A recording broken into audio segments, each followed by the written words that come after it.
La lumière, naturelle ou artificielle, elle est simplement une évidence pour le grand public, mais sa maîtrise, sa gestion en font un élément central de l'activité humaine, qu'il s'agisse de socialisation ou de production industrielle.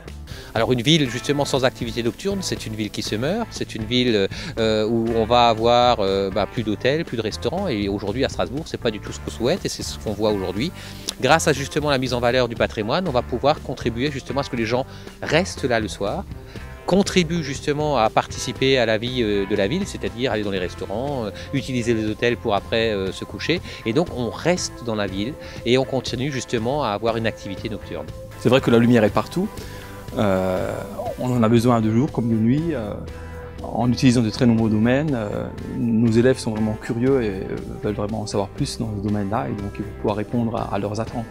La Maison pour la Science en Alsace, en partenariat avec EDF en Alsace, proposait une formation lors d'une journée lumière, avec visite de l'usine Osram de Molsheim et des conférences passionnantes, notamment sur la gestion de l'éclairage. Les fonctionnalités intérieures et la mise en lumière du patrimoine ont pu être abordées sous un œil nouveau. Avant, quand on faisait un feu de bois dans la caverne pour s'éclairer, la formation était complexe aussi d'ailleurs. Allumer un feu avec des silex, c'est pas forcément évident. Mais on n'avait pas vraiment de notion qualitative de lumière ni de quantité de lumière. Il fallait amener un petit apport de lumière pour la sécurité et pour distinguer les choses. Aujourd'hui, on a des exigences qui vont bien au-delà de ça, encore une fois pour développer l'activité humaine en absence de lumière naturelle. Et aujourd'hui, quelqu'un qui veut s'éclairer ne peut pas simplement dire tiens, je vais mettre une ampoule au milieu de mon salon. Posez-vous la question chez vous. Si vous deviez rénover votre éclairage, combien de lampes mettriez-vous? Quelle puissance? Et vous verrez que ça fait appel à des notions très complexes, dont on n'imagine pas d'ailleurs la complexité, sans avoir fait une fois l'expérience. Et la formation donc, en matière d'éclairage est capitale pour toujours avoir et assurer la mise à disposition du public, des utilisateurs, d'un éclairage de qualité. Et c'est vrai qu'on recherche d'une part un apport de connaissances théoriques qu'on a un petit peu tendance à perdre.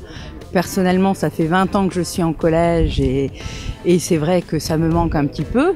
Des idées d'activités à mettre en place auprès d'élèves, de clubs à monter, d'accompagnement éducatif et les sujets proposés sont très intéressants.